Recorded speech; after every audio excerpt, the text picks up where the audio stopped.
Hi everyone, Chris here and welcome to my channel and welcome to this week's reading vlog. So we are already in the second week of September and I am currently in the middle of 4 books. I am still working on Lost Kingdom that I rolled over from August. Well, I mean, I say working on it, I haven't actually picked it up, but I am technically working on it because I do plan to finish it even though I haven't picked it up. I am partway through Here We Go Again, which follows Logan and Rosemary, who used to be best friends and then had a falling out, and now they really don't like each other. They, as adults, work as teachers at the same school. And over summer break, they're going to be going on a road trip with their former English teacher who is dying and is loved by both of them to fulfill his final wish. I'm enjoying this so far, but I think it's going to be really heavy. I read the introduction to X Marks the Spot. This is a nonfiction about archaeology, so I'm hoping I enjoy this one, but I'm only 10 pages into it, so I don't have an opinion yet. And then last night, before bed, I picked up Impossible Creatures and managed to get to page 159. So this follows Christopher, who ends up going to spend some time with his grandfather and ends up finding a baby griffin in a lake, which leads to his grandfather telling him about the archipelago, which is a place where magical creatures are safe to live and is kind of hidden from regular folk, and learns that he and his grandfather have something to do with it. Then he ends up meeting Mal, who is on the run from somebody who's trying to murder her and is from this archipelago and is responsible for the baby griffin he found in the lake. She asks Christopher for his help, and it says, together they embark on a wild adventure consulting sphinxes, battling kraken, and negotiating with dragons, trying to discover why the magic is fading from this enchanted world, because that's the other issue. The magic in the archipelago is fading and it is affecting the magical creatures. I'm really enjoying this so far. This feels like a definite 4-star read. I really like Christopher and Mal as characters. I think they both are adding a lot to the story. I like some of the characters they've met who are joining them on this quest, and I'm very curious to find out what is going on with the magic and why this person wants to murder Mal so bad. So definitely enjoying this one so far. So that is what I'm currently working on. Hopefully I can get through all of them. The only books that are off limits for this week are my final book support group TBR, because that's what I'll be reading next week for next week's vlog. But this week, I think I'm going to focus on that, and then, I don't know.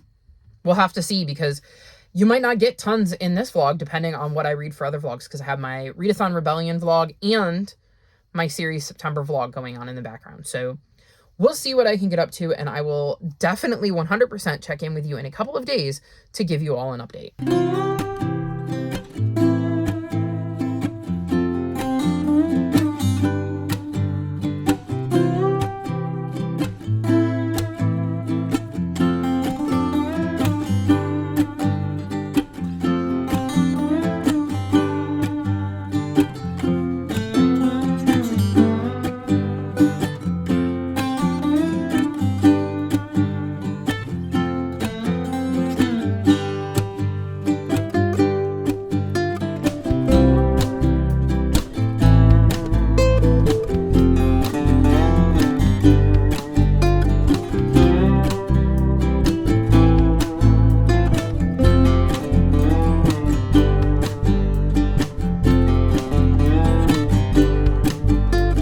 Monday, which means it is time to wrap this vlog up. And no, I did not check in once again this week.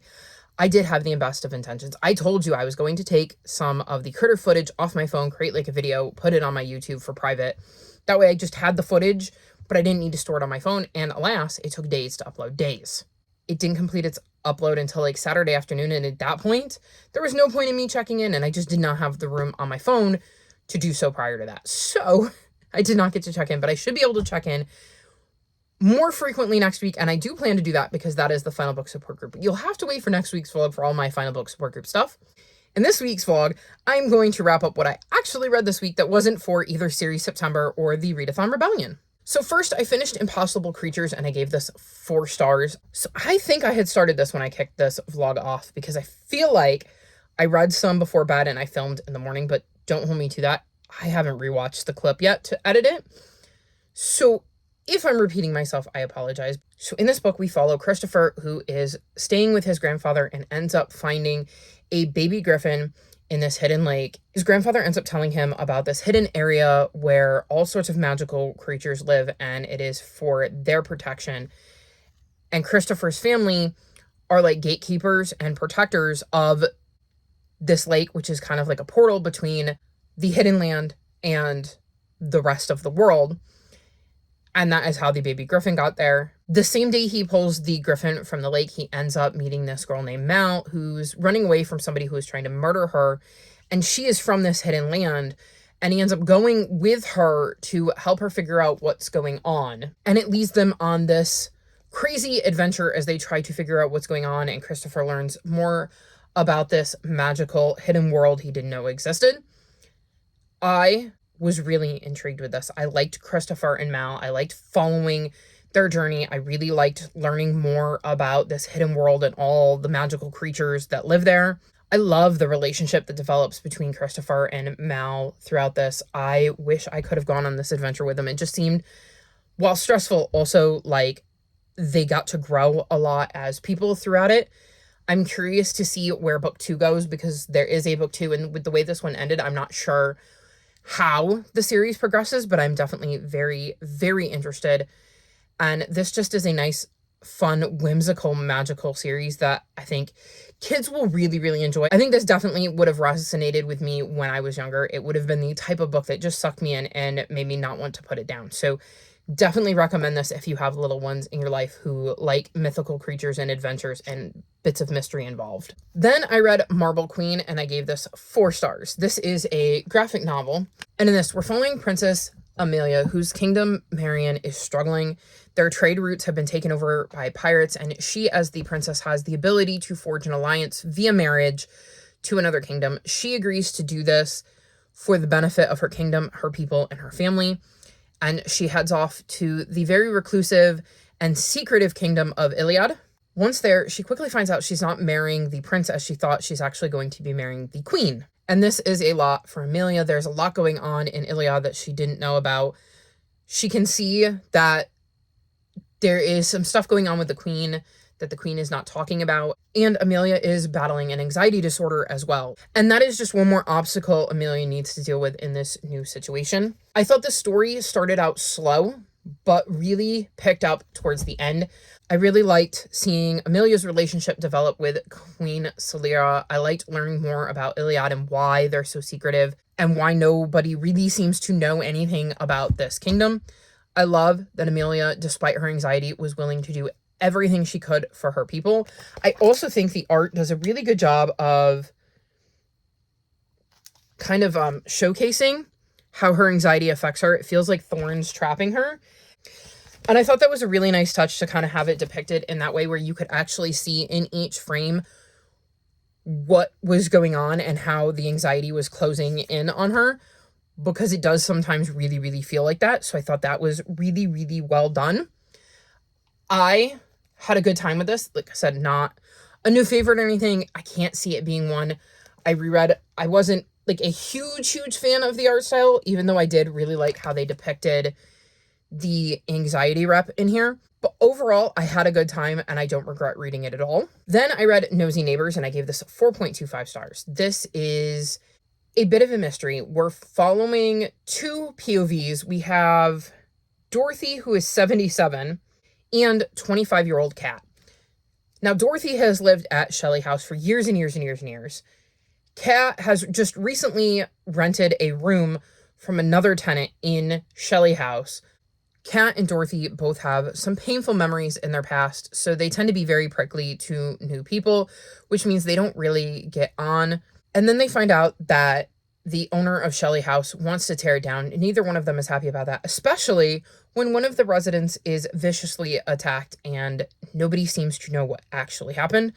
So they kind of team up to try to figure out what happened to the attacked tenant and work to save Shelley House. I had a really, really good time with this. I really liked having both Kat and Dorothy's POV. I liked kind of digging into their backstories and finding out why each of them was choosing to behave the way that they were.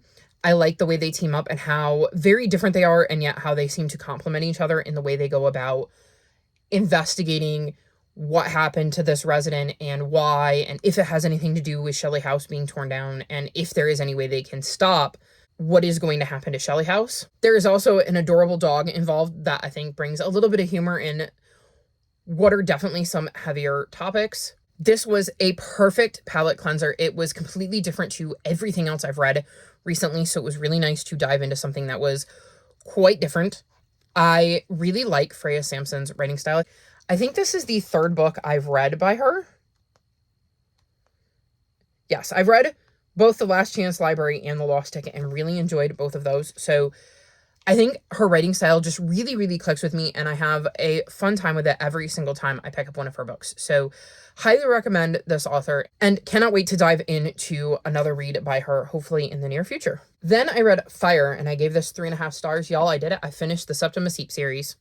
As you can tell, this wasn't my favorite series. It is definitely one that, in any other circumstance, if it hadn't been one of these series I picked as one of my 5 series to continue this year, I don't know that I wouldn't have DNF'd it at some point.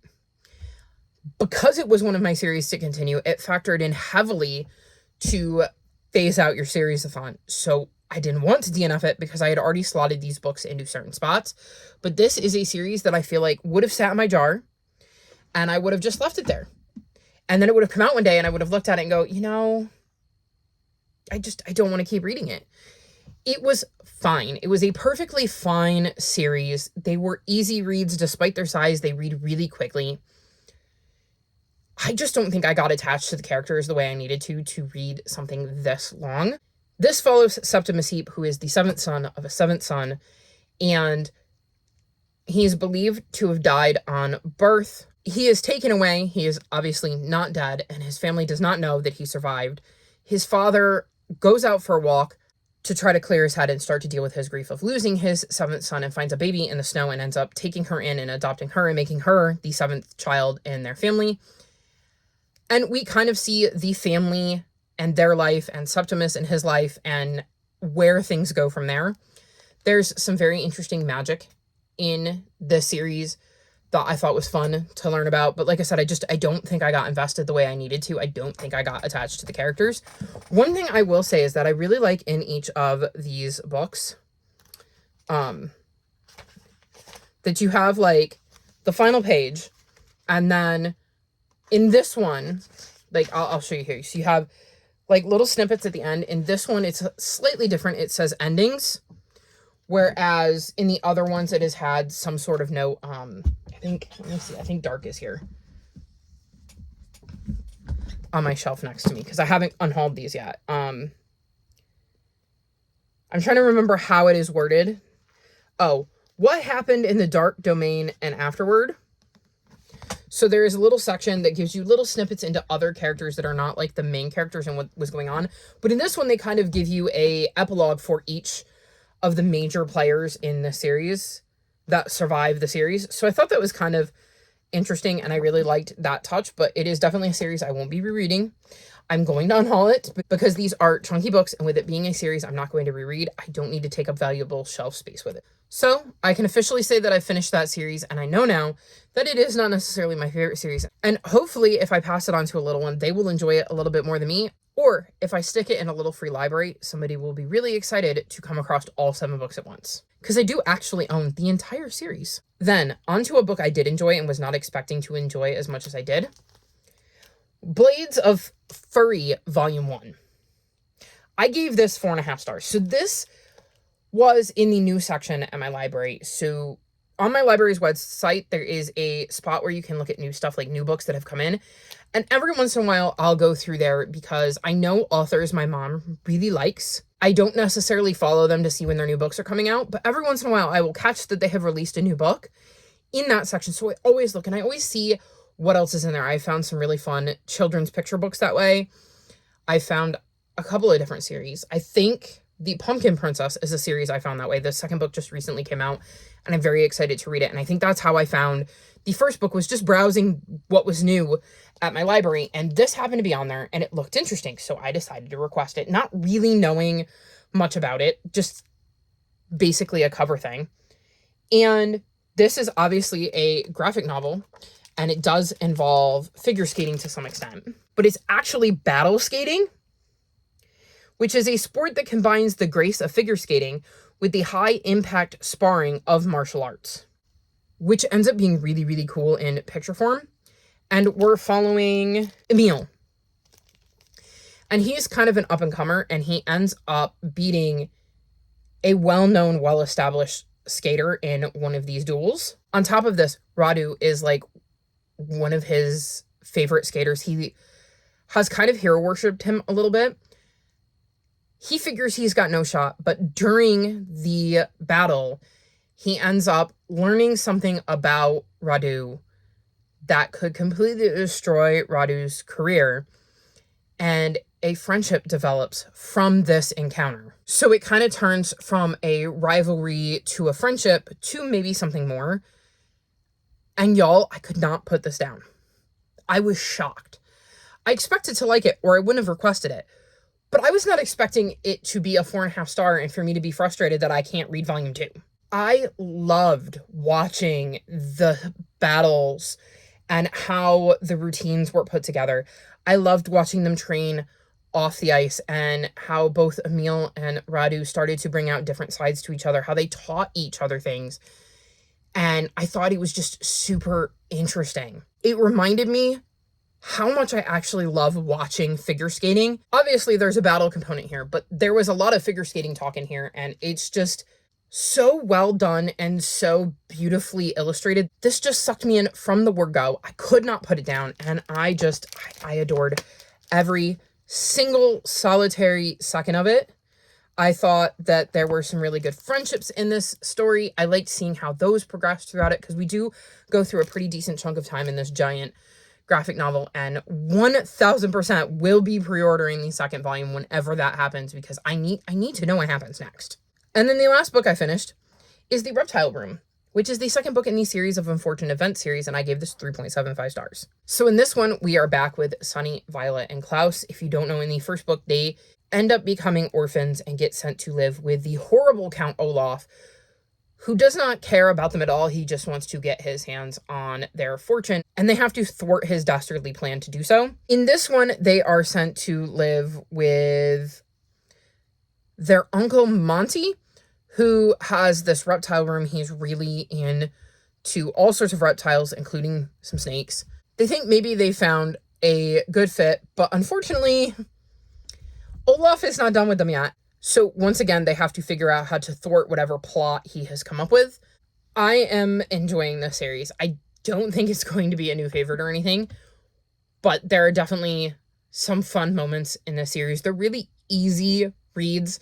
I said when I read book 1 that I felt like it could have been a book that would have really appealed to me had I read it when I was reading books like this, and this was on my reading level because I was a very advanced reader. I can see why it has appealed to so many middle graders over the years, why it is such a popular series. I'm still invested in the series. Again, I don't know if this is a series I'm going to voluntarily pick up unless I need it for like a prompt, which is why I read this one. I needed to read a book that was adapted from a book to a TV show or a movie, and it's been both. So I picked it up for those reasons.